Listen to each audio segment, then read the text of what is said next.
A very good day to all the participants. Today we are going to discuss about the boiler and power station water treatment and wastewater management. Basically, in the power plant, several types of water requirement is there, and we have different treatment procedure, and these pre-treatment and post-treatment procedures will be discussed today. The main objective of the water treatment and maintaining water chemistry in thermal power stations may be from the perspective of ensuring long-term integrity of the materials of construction of the tubes and other water flowing parts, steam flowing parts, and to the system, and to maintain the quality of steam for the purpose of use. The type of treatment varies on type of material, operating conditions, system design, and definitely bad water chemistry leads to internal deposits or metal wastage and various other metallurgical damage, like your tube failure due to hydrogen damage or caustic embrittlement or stress corrosion cracking, short term and long term overheating of tubes, and that is caused by internal deposits. So all these failures may observed. Raw water contains impurities which must be removed for quality steam generation. The source of this may be natural or man-made, and these impurities has to be assessed by sampling, and typical terms that we use for this water analysis result display, there are certain units of measurements like ppm, parts per million, measure of proportion by weight, ppb, parts per billion, measure of proportion by weight, milligram per liter, it is measure of weight by volume, and 1000 ppb equal to 1 ppm. When specific gravity of liquid is 1, then 1 ppm equal to 1 milligram per liter. pH is the measure of alkaline or acidic nature of a solution. It is actually negative logarithm of hydrogen ion concentration in a solution. For acid, pH ranges from 0 to 7. At 7, pH is neutral. Alkaline range pH is from 7 to 14. Regarding conductivity, it is the measure of the ability of a solution to carry an electrical current. Current is carried by ions, and both positively and negatively charged particles carry current, but at a different degree. Conductivity gives an estimate to the dissolved solid concentration, and it is measured with respect to certain value multiplied by specific conductivity. Unionized weak acid or bases and uncharged soluble organic matter that is not carrying any current, and that cannot be measured by conductivity. Cation conductivity of a solution where all cations have been replaced by hydrogen ion by passing through an ion exchanger column, that is called cation conductivity, and this conductivity of hydrogen ion is 4-5 times the conductivity of any light material like sodium, potassium, calcium or magnesium, and cation conductivity will be greater than the specific conductivity of most of the raw water samples. Now, to understand the total dissolved solids or suspended solids, the solid particle may be dissolved in a water supply or in an ionized form or unionized particle, or it may be simply be suspended as a particle of the water supply. Suspended particles are unionized and do not carry a current and cannot be measured by conductivity, but suspended particles may often be measured by another term which is called turbidity, which can be by filtering a sample and weighing the dried filter we can measure it. And dissolved solids may be ionized or unionized.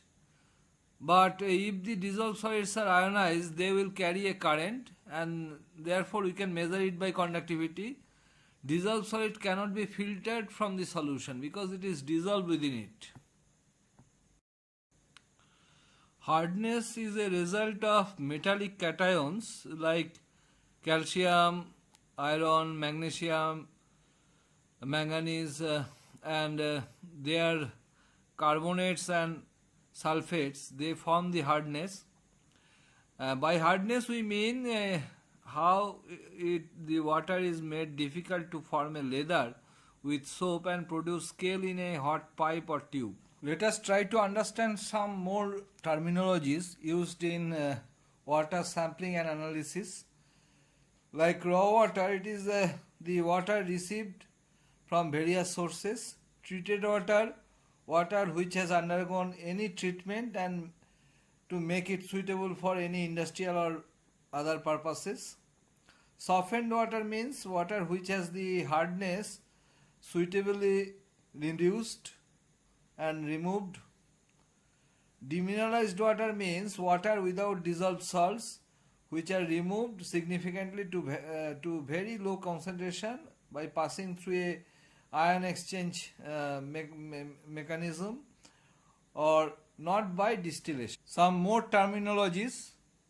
Condensate is the steam condensed which is unmixed with any other water, and steam which has been condensed back to water through the process, and it is reusable in steam production.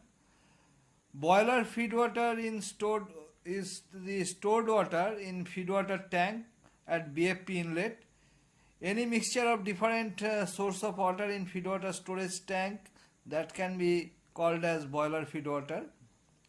Makeup water means any cooling water system, or defined as the amount of water added to the system to balance the losses due to blowdown or leakages and drainage and other evaporation losses.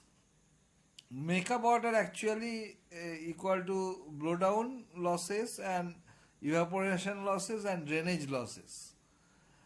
Blowdown water is actually drained continuously or intermittently from boiler drum or cooling water system other than evaporation, and this is actually to maintain the level of impurity within the control of the total process. In thermal power station, feed water system is made up of different parts like deaerator, boiler feed pump, piping from deaerator to boiler, then feed water supply system within the boiler, then steam passages are there. Steam, water passage also includes the economizer, then downcomers, then you have water walls where water steam circuit part is there, then we have superheater and reheaters. So these are all parts, and there is a makeup water also and condenser also, which constitute part of feed water.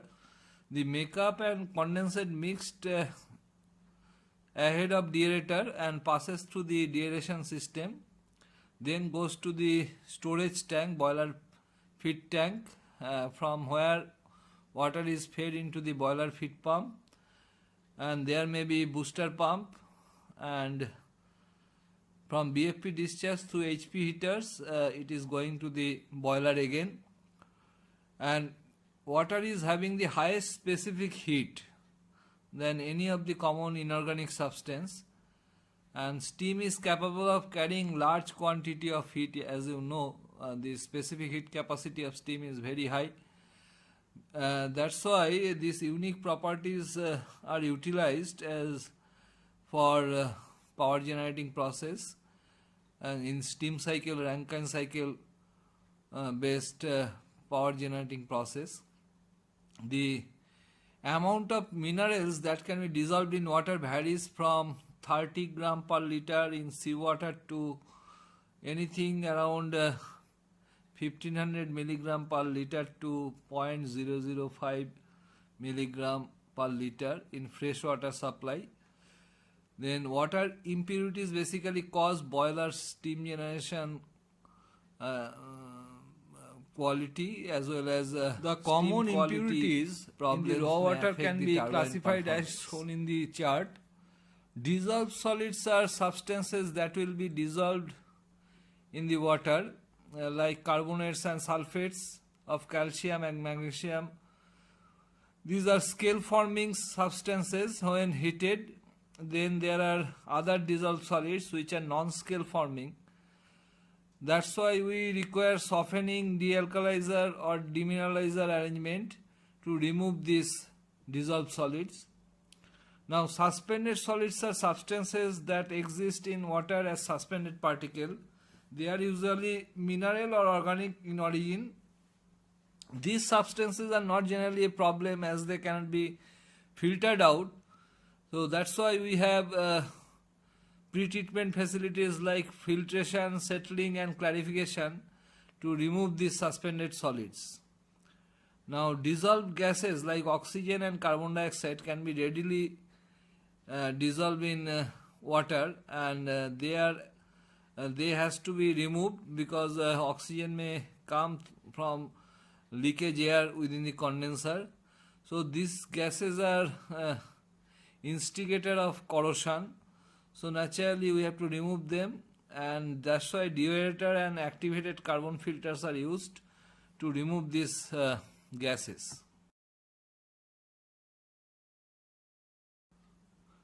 Now the purity requirement of any feedwater system depend on how much feedwater is used as well as what the particular boiler design is providing in terms of pressure, heat transfer rate and temperature at which the boiler is operating.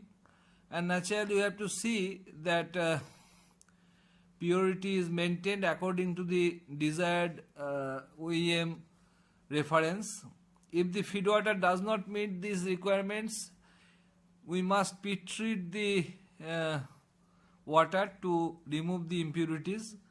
There are three main reasons of water treatment.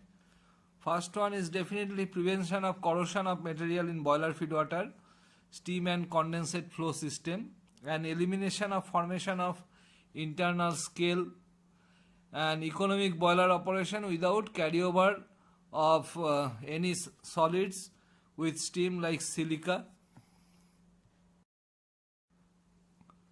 Common feedwater contamination is forming the boiler deposits.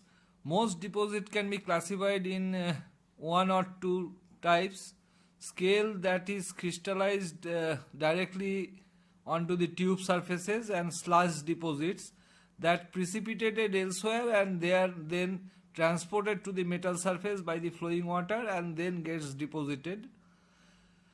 Deposits typically found in boiler that includes calcium and magnesium salts like carbonates, phosphates and sulfates. There may be silica deposit, iron oxides. Now carbonate deposit is usually granular and sometimes very porous in nature, and sulfate deposit is much harder and dense than carbonate deposit because the crystals are smaller and cement together tighter, but they are more brittle. Now silica deposit is very hard, resembling like porcelain, and crystals of silica extremely small, forming a very dense and impervious scale sometimes found in tube surfaces. And these scales are extremely brittle and hard and very difficult to remove. Iron deposits are sometimes found, which is resulting either due to corrosion or contamination of water, and they are dark colored and found very well within the subsurface. Now sludge is the accumulation of solids that precipitate or enter the boiler as suspended solids, and the sludge deposits can be very hard and dense, and when exposed to high heat level they often just like baked in the place and become hardened, and it may be a very hard scale, and once deposition starts, these sludge particles present in the water can become bound to the deposit again and becoming larger and larger. So we find depositions causes low boiler efficiency by acting as an heat insulator and restrict boiler water circulation and increase the drag coefficient in the circuit, reduces the circulation in tube and that contributes to accelerated deposit. Sometimes overheating and premature tube failure can be seen. Steam water separation may be advanced and corrosion of the tube metal surface and increased boiler cleaning requirement may be resulted from these deposits. Let us try to find out the other issue, that is corrosion. Corrosion is the loss of metal as it oxidizes back to the ore form, like iron reverts to iron oxide. Corrosion can be uniform over metal surface or localized, resulting in deep pits in the metal. Pitting corrosion caused mainly by the dissolved oxygen and can result in tube failure. Corrosion, generally different types of corrosions are there. Mostly predominants are galvanic corrosion, caustic and alkaline corrosion, hydrogen embrittlement and oxygen pitting. The third major problem related to boiler operations is carryover into the superheated steam. The steam from boiler should always be dry and should have minimal dissolved solids, but carryover may be due to mechanical effect or may be caused by the volatility of certain dissolved salts like silica and sodium compounds, or it may be caused by foaming in the boiler drum. Boiler water carryover results poor quality of steam and caused by two problem areas, which are called foaming and priming. By foaming we mean that when bubbles form on the boiler water surface and live with the steam, that is called foaming. Foaming is caused by high TDS and high suspended solid and contaminants such as oil, grease, fats and certain organic compounds available within the feed water which is coming up to the drum. Oil in particular can cause major problems due to the saponification process, where it reacts with the caustic in the boiler water and forms soap-like compounds. Now priming, priming it is a more severe form of carryover when there is a sudden surge of boiler water level and boiler water is drawn into the steam line, superheated steam line, and as a result it is caused by operating condition in the boiler above its rated condition, and these sudden changes in steam demands or finally by the operating water level within the boiler drum, when it goes too high it may result in priming.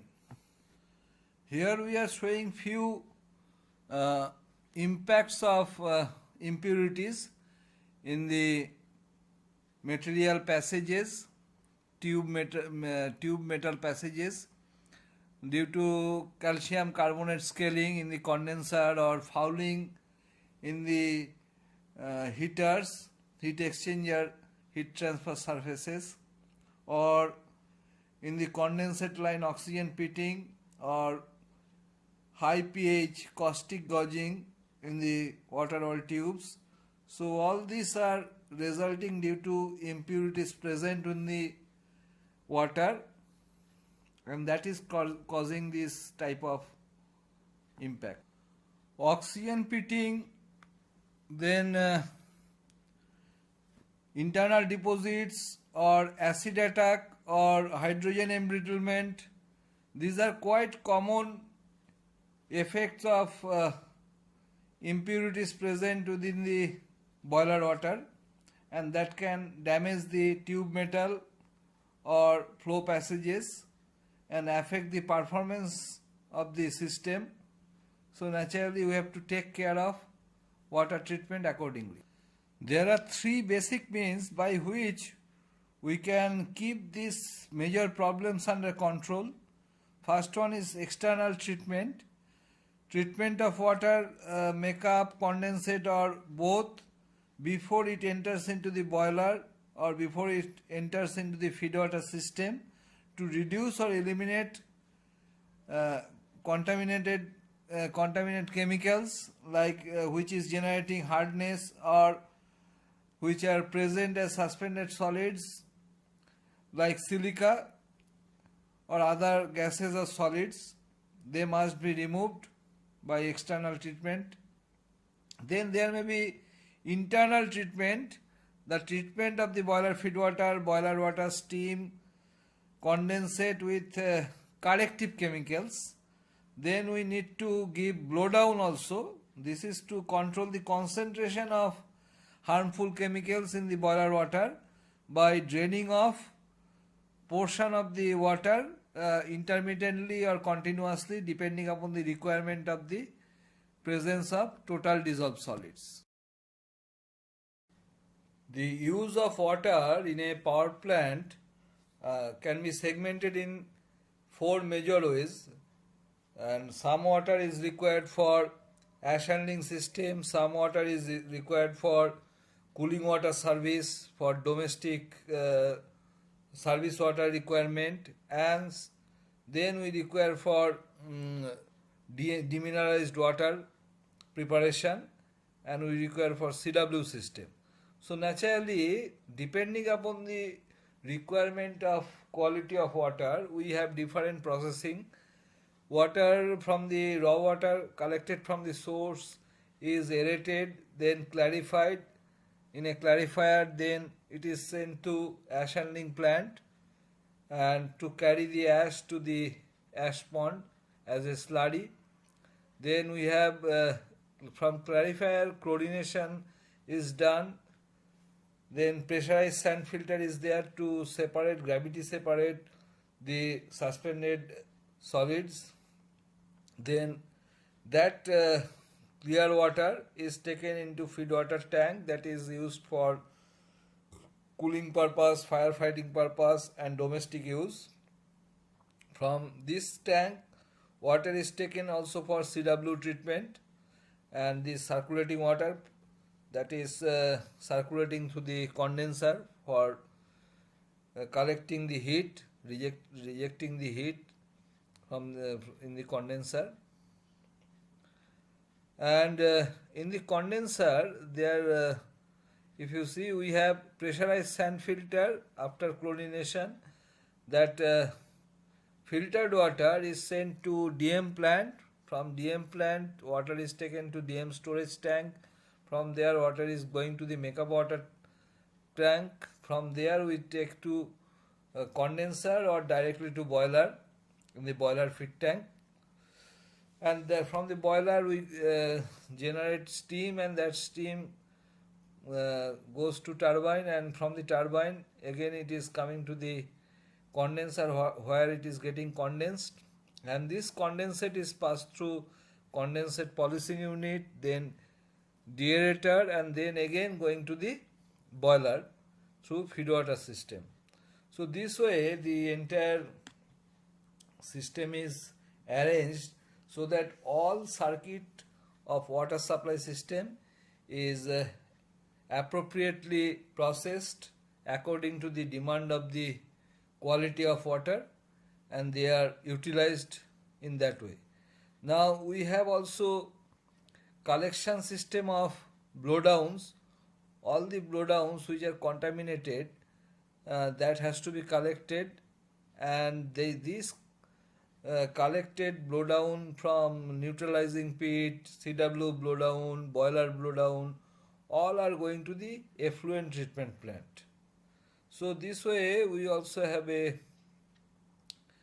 some arrangement to go for zero discharge mechanism or utilize the processing and primary, secondary, tertiary processing of the wastewater.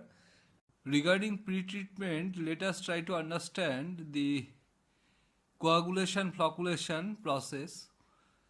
Coagulation is a process by which chemical which is known as coagulant neutralizes the repulsive forces between the particles which are dissolved and suspended Thereby, agglomeration of particles takes place, and due to the collision with the coagulant, generally we use alum as main coagulant.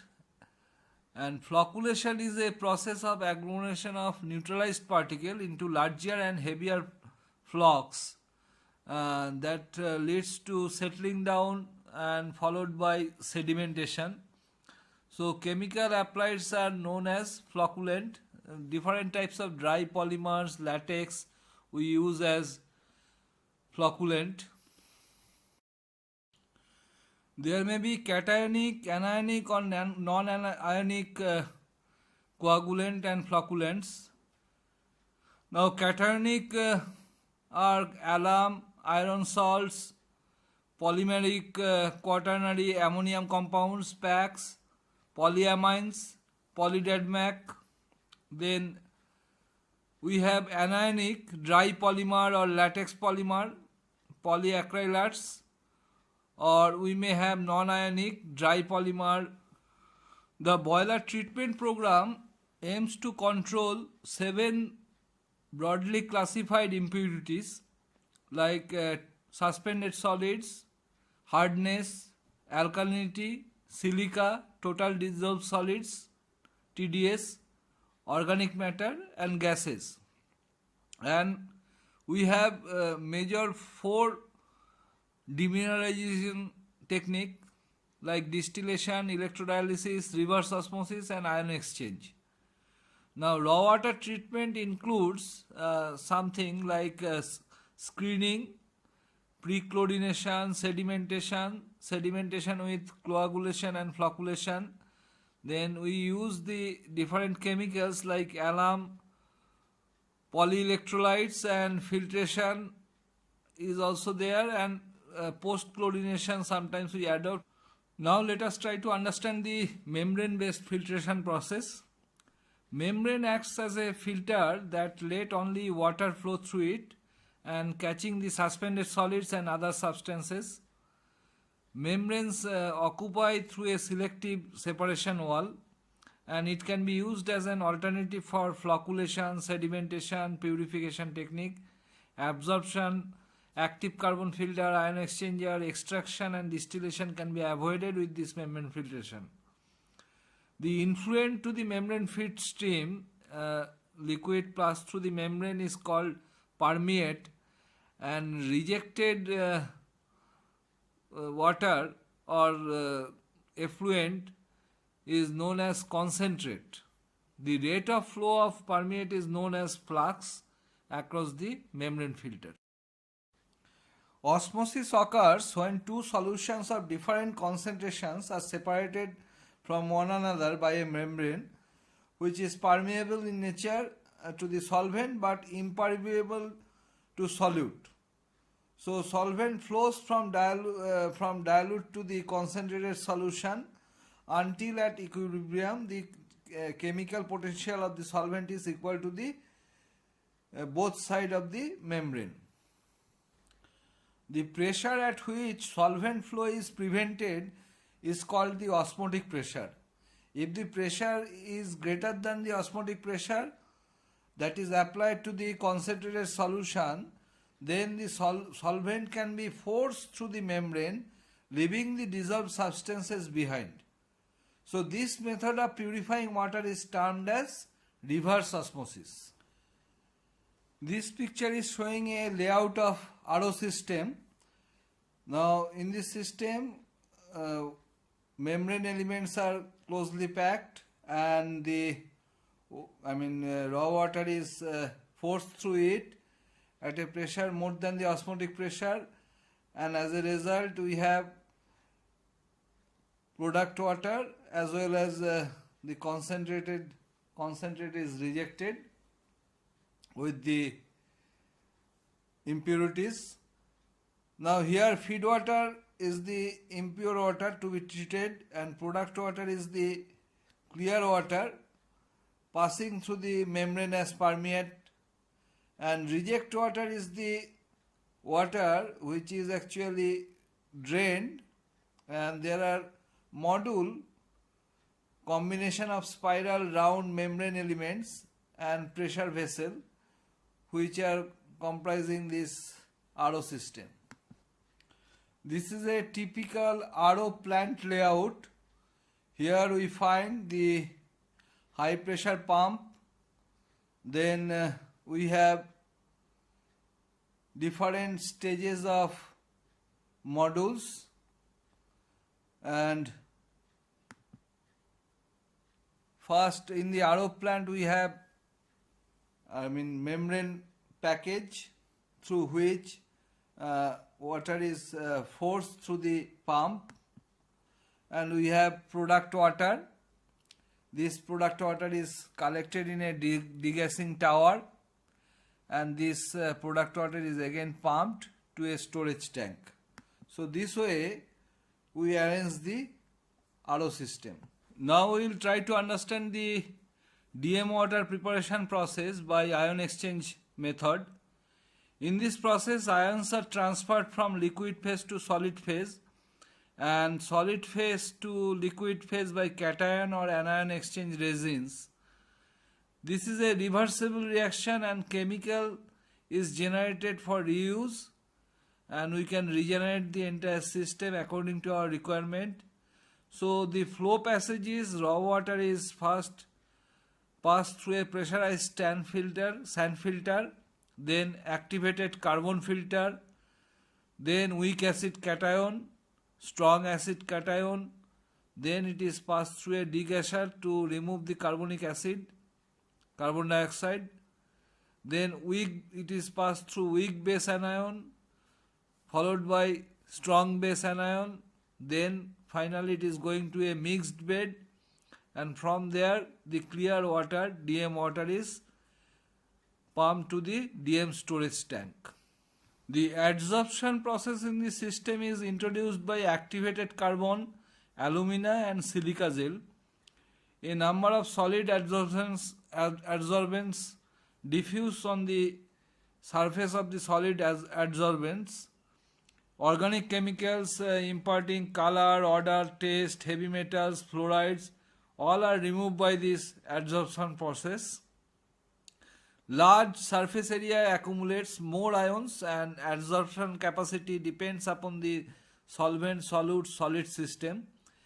Affinity and attraction are due to electrostatic force that is created by ion exchange arrangement, or physical forces, that is van der Waals forces, free movement within the system, or chemical interaction, surface attachment type. All these type of forces are impacting in the process. Activated carbon filters are first inlet stage of ion exchange process, demineralizing water treatment process. Now there we have arrangement to remove the residual turbidity, then organic molecules to control color and odor, and also we have arrangement to minimize the presence of residual acidic substances like chlorine. So we have strong acid cation, weak acid cation, strong base anion and weak base anion as a part of ion exchange process. They are acting in the principle of adsorption, which is a surface active phenomena. So activated carbon filters, they are actually removing the residual turbidity below 2 NTU, and it's they are also removing the color and odor of the organic substance present with the raw water, and residual chlorine presence may be reduced to nil level. Up to 0.5 ppm it can arrest. Vessel design, we find that they are designed as a closed vessel and with water inlet and outlet arrangement. And this vessel is provided with vent and side glass to observe the resin status. Regenerant inlet arrangement and collector plates are also present to arrest resin slippage. Weak acid cation exchange resins derive their exchange activity from a carboxylic group COOH. When operated in the hydrogen form, these resins remove cations that are associated with alkalinity, producing carbonic acid. These reactions are reversible and permit the return of the exhausted weak acid cations resins to the regeneration point, and WAC resins are not able to remove all the cations in most water supplies. There may be slight limitation, and WAC has high regeneration efficiency in comparison to strong acid cation resins, and this reduces the amount of acid required to regenerate the resin, so reducing the waste acid and minimizing the disposal problems. Now these resins are used primarily for softening and de-alkalization of high hardness, high alkalinity water, and they are always used in conjunction with strong acid cation sodium cycle polishing system, so that final results are as per control limits. In full demineralization system, the use of weak acid cation and strong acid cation resins are in combination, so to provide the economy and more efficient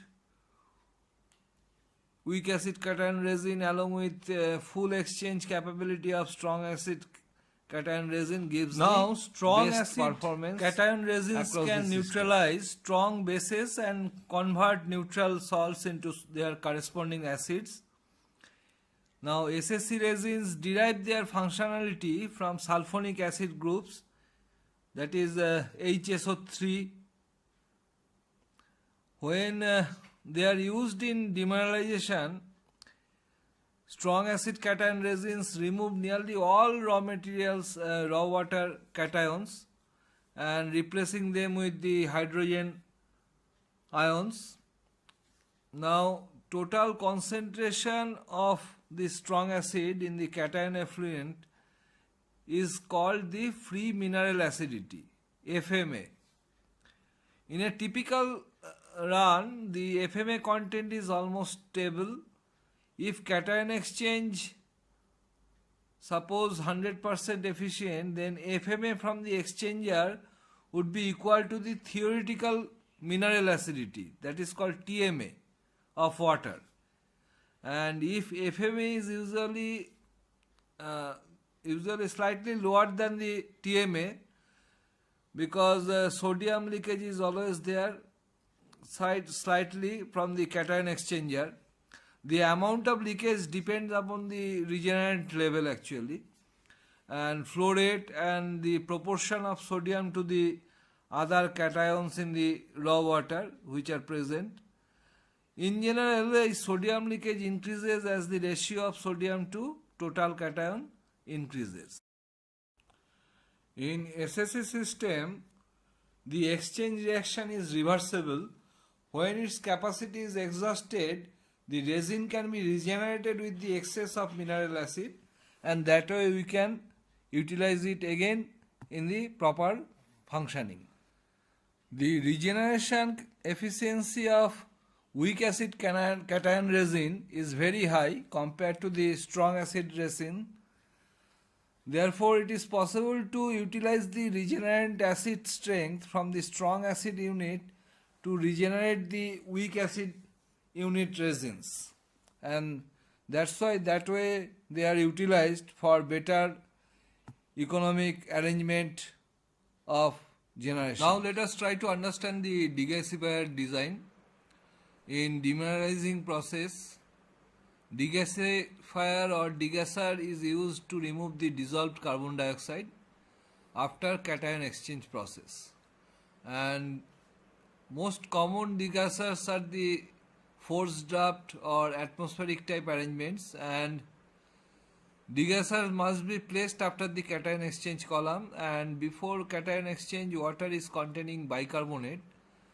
So only after it the cations in water are converted into hydrogen ions, and which combine with the bicarbonate anions to produce carbonic acid.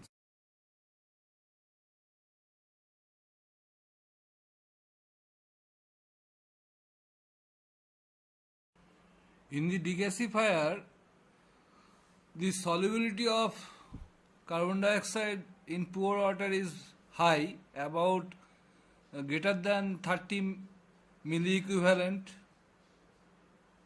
per liter at 25 degrees centigrade,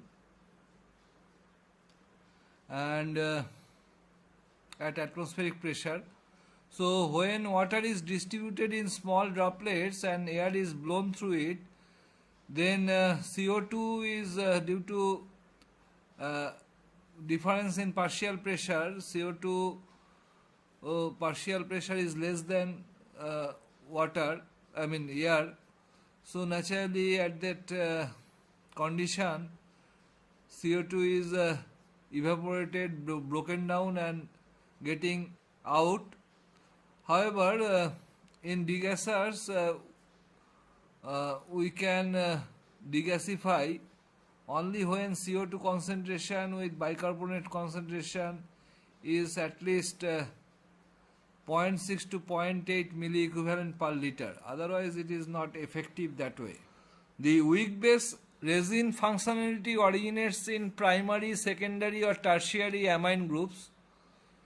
Weak base anion resins readily remove sulfuric, nitric and hydrochloric acids. So that way they are utilized just after the degasser, so that they can be effectively contribute to the purpose of ion exchange. The strong base anion resins derive their functionality from quaternary ammonium functional groups. When in the hydroxide form, SBA resins remove all commonly encountered anions. Now, their reactions are reversible and regeneration is possible with strong alkali, and therefore we use caustic soda to turn back the resins into hydroxide form. Demineralization using strong anion resins removes silica and other dissolved solids. Effluent silica and conductivity are important parameters to monitor during a demineralization process.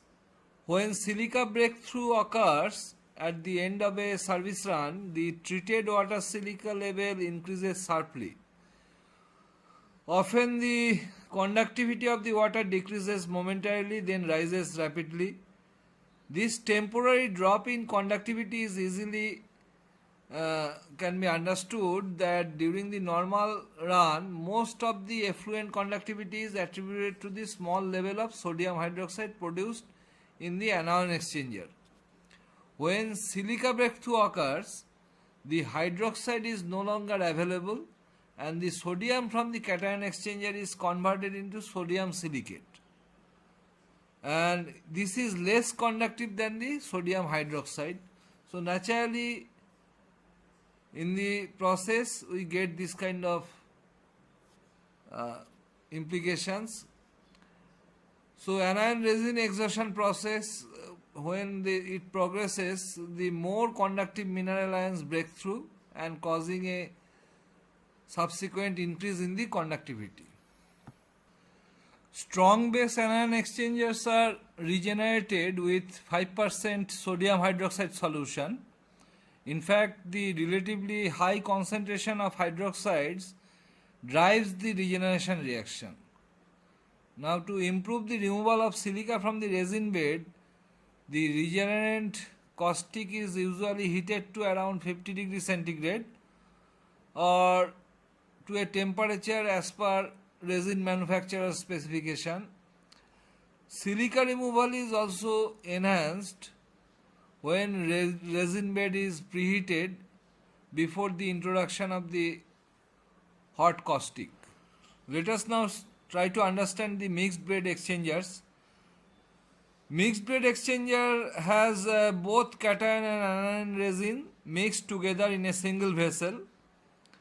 Now when water flows through the resin bed, the ion exchange process is repeated several times, polishing the water to a very high purity.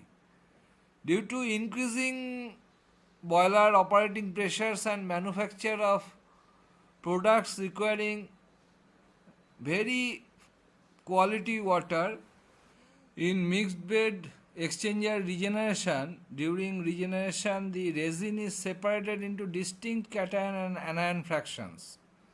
Now if you see this figure, there is service condition, mixed resin we get, then during the backwash there is separation and simultaneous regeneration is there.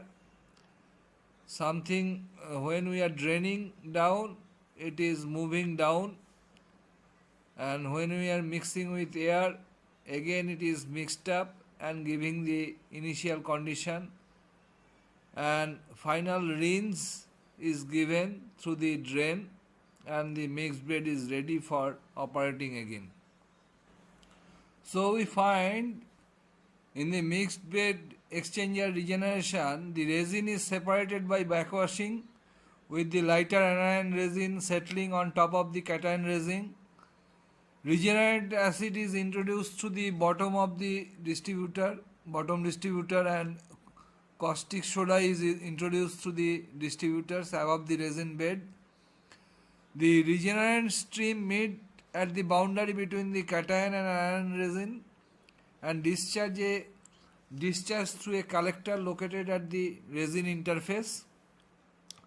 Following regenerant introduction and displacement rinse, air and water are used to mix the resin again, and then the resin, when it is rinsed, then the unit is ready for taking into service again. So it is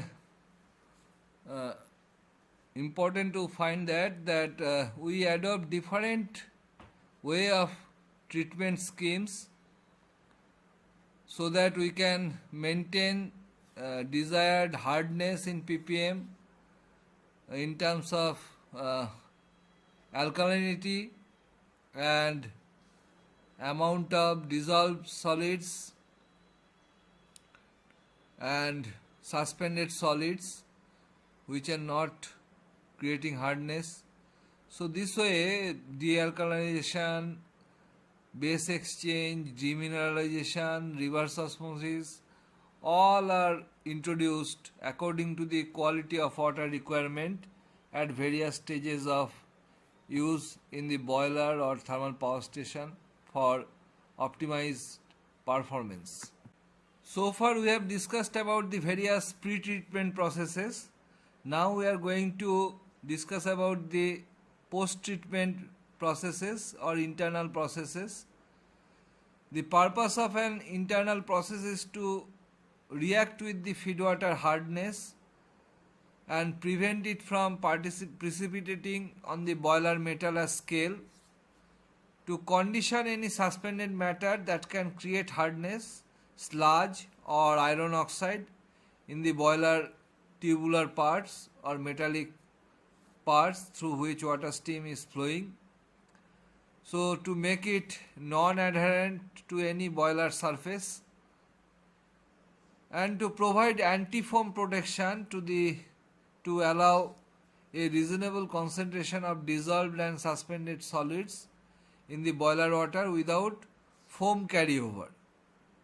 And sidewise, the purpose is to eliminate oxygen from the water and provide enough alkalinity to prevent boiler corrosion.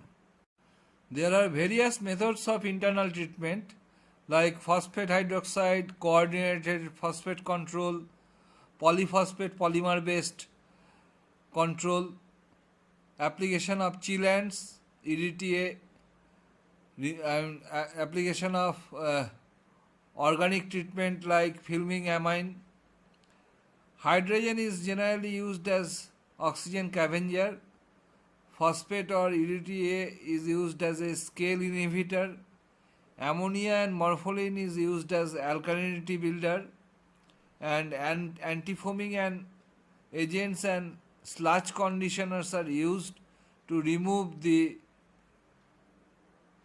formation of deposits and sludge deposits within the boiler periphery.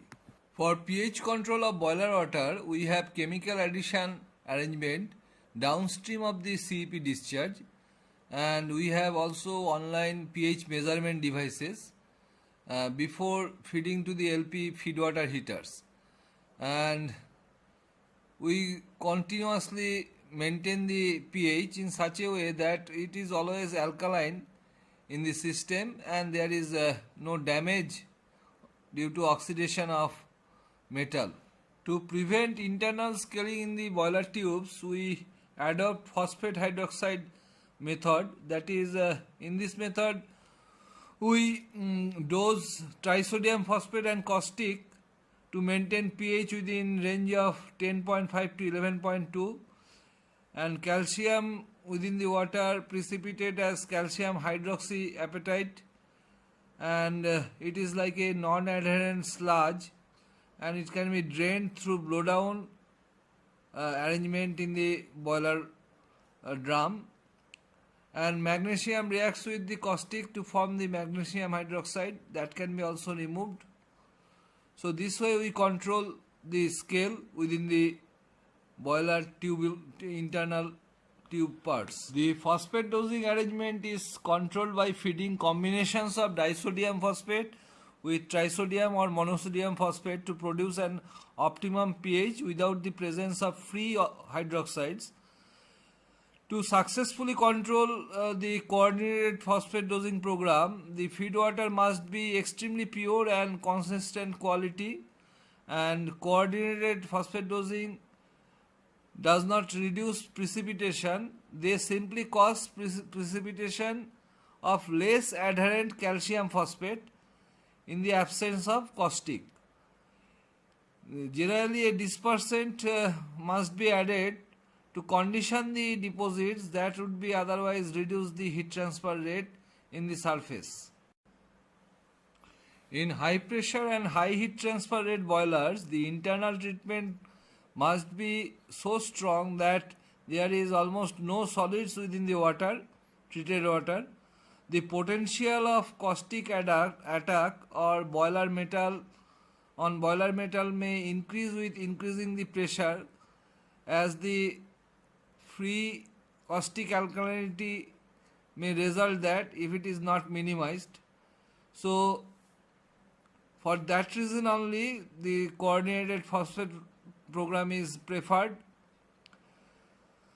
Naturally, this differs from the standard program in that that phosphate is added to provide a controlled pH range in the boiler, as we have already discussed, within the 11.2, and in the boiler water wall, as well as react with the calcium if hardness should be avoided in the boiler.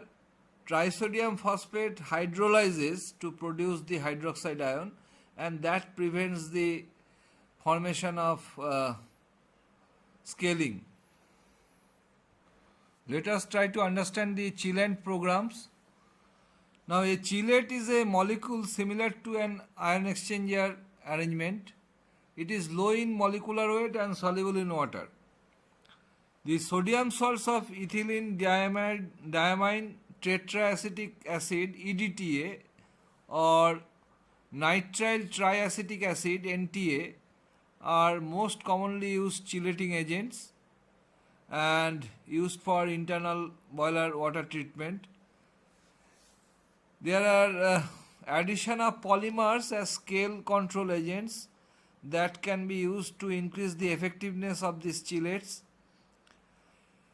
and this will also reduce the corrosion potential by reducing the chelate dosage below theoretical requirement, because Residual chelate in the boiler water is very problematic.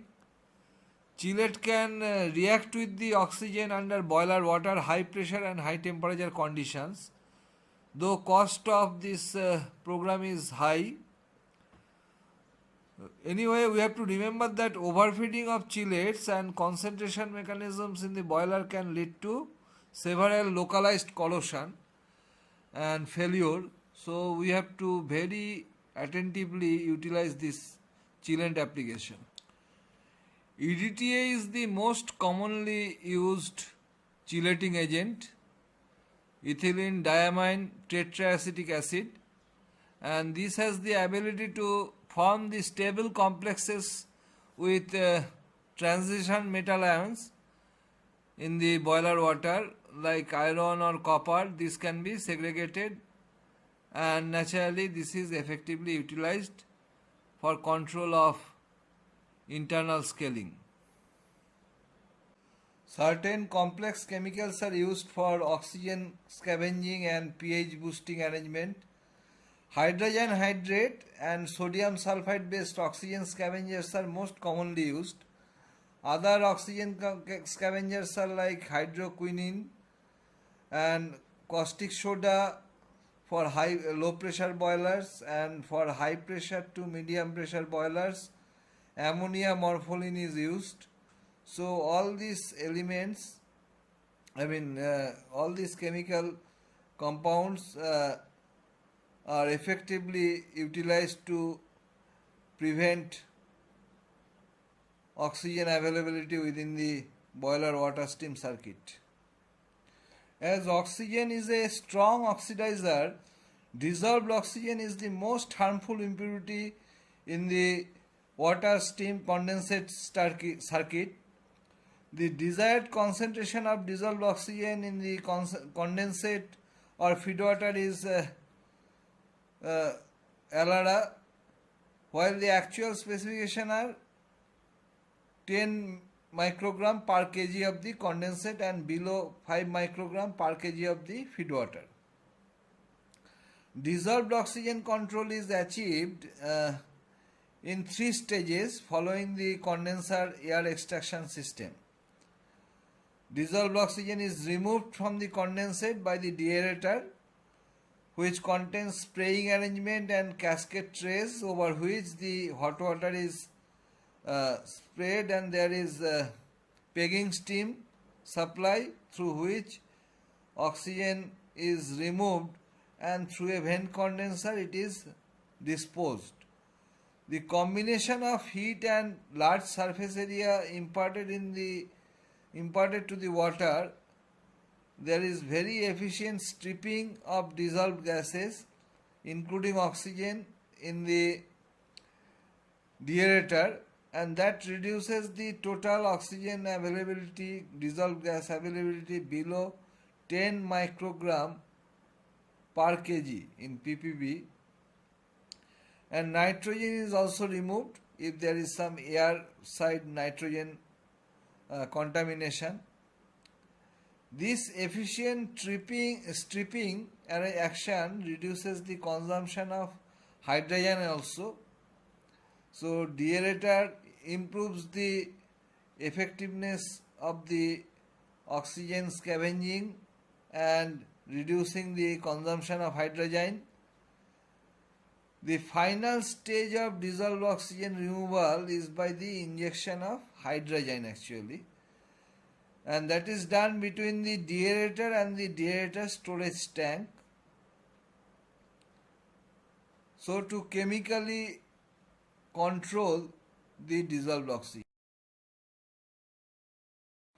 Now to prevent exceeding specified concentration limits of impurities, boiler water is withdrawn time to time from the boiler water steam drum as blowdown, either intermittently or continuously, and discharged to the drain. Obviously, this is apparent that substantial heat energy is lost with this blowdown, and it is a major factor to detract the thermal efficiency of the boiler. So we are always in a position to run the system in maximum most efficient condition, and therefore blowdown is always attempted to be minimized. So therefore intermittently the blowdown is allowed to maintain the concentrate to a level within the boiler water stream circuit for the particular boiler design and pressure. When this concentration level is reached, the blowdown valve is opened for a short period of time to reduce the concentration of impurities, and the boiler is then allowed to reconcentrate until the control limits are again reached. In continuous blowdown, on the other hand, actually the blowdown valve is always kept open at a fixed setting to remove water at a steady rate to drain it, maintaining a relatively constant boiler water concentration. So this way blowdown helps in maintaining the concentration of impurities within the water stream circuit. Let us sum up the internal treatments. For condensate, pH, dissolved oxygen, sodium ion, these are important parameters and they have to be maintained with appropriate arrangement like ammonia dosing, morpholin dosing, and their desired condition is ALARA, that means as low as reasonably achievable. Similarly, feed water, dissolved oxygen, total iron, total copper, hydrogen, these are important control parameters. Then boiler water, cation conductivity, pH, and chloride, sodium, silica, sulfate, their concentration. These are all has to be maintained as per desired condition. Again it is ALARA, that means as low as reasonably achievable. So this way we have to control the concentration of impurities as per the requirement of the system and get the best output of water quality with appropriate pH, TDS, suspended solid and dissolved solids, dissolved oxygen. So all these things has to be maintained. For high pressure boilers where we have condensate makeup that is added in the hot oil more than 90%, the treatment process is phosphate plus hydrogen hydrate plus morpholin. And for low pressure boilers or power boilers, comparatively process boilers or power boilers, where we have fresh makeup up to more than 50% and we are using DM water, there we use filming amine as the process to treat the water. So there are 3-stage arrangement. Trisodium phosphate is dosed at deaerator, boiler drum. Then hydrogen is dosed in the deaerator discharge, and we have ammonia dosing, morpholin dosing in the deaerator tank. So this way, in a combined arrangement, we try to control. In this slide, we find the boiler water parameters and according to pressure, how the control parameters are reflected and how the control mechanism is adopted in different boilers according to their operating pressure and temperature conditions. So we utilize the recommendation of original equipment manufacturers in terms of internal treatment. So in that way we maintain the alkalinity, we maintain the concentration of silica, sodium and TDS, conductivity, hardness, pH. So these are monitored accordingly as per OEM reference, as per previous experience to get the best possible water quality. So we can go for any type of internal treatment, but we must have to ensure that all parameters related to impurities in the feed water, boiler water, steam and condensate, and they are within the limit, and that has to be ensured with no scaling, no corrosion, no carryover within the system. In thermal power station, a large amount of wastewater is generated which is sent to the effluent treatment plant, and this effluent treatment is done in 3 phases. There is primary treatment, secondary treatment and tertiary treatment. The primary treatment in the effluent treatment process is mechanical process for influent sewage. It is done by screening.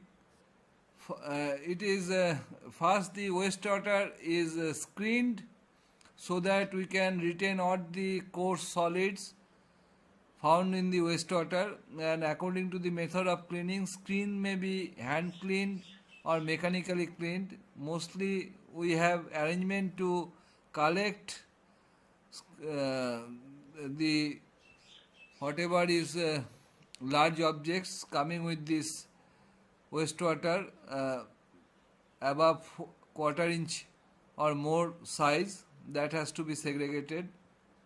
Sometime a motorized screen is also utilized for segregation of whatever coarse solid is coming with the effluent. Now there is some physical treatment also, that is sedimentation. Sedimentation is separation from water by gravity settling of suspended particles which are heavy than the water. Sedimentation is used for separation of particulate matter in the primary settling basin, separation of flock in the activated sludge settling basin, separation of chemical flock when chemical coagulation process is used, and it is also used for solid concentration in sludge thickeners. Sedimentation basins are constructed according to requirement of size and shape. Circular or rectangular tanks are available for sedimentation. It comprises the 4 zones: inlet zone, settling zone, sludge zone and outlet zone. Inlet zone is distribute uniformly the incoming suspended and dispersed particle over the cross section of the tank. Settling zone is to settle the particles at the same rate. Now outlet zone is to remove the clarified liquid which has to be collected and dispersed, and solid collects in the sludge zone has to be periodically removed from the bottom of the tank. So this way sedimentation arrangement is provided. Now secondary treatment is based on biological treatment process. It removes dissolved colloidal and organic matter from the wastewater. Microorganisms are converted into non-settleable solids to settleable solids, like all the bacteria and other arrangements. There are 3 types approaches to conduct this secondary treatment: fixed film systems, suspended film systems and lagoon system. All the 3 systems are available and adopted according to the requirement. Trickling filters are one of the secondary treatment mechanism. Organic material present in the wastewater is metabolized by this biomass, and biological slime grows in the thickness of the organic matter.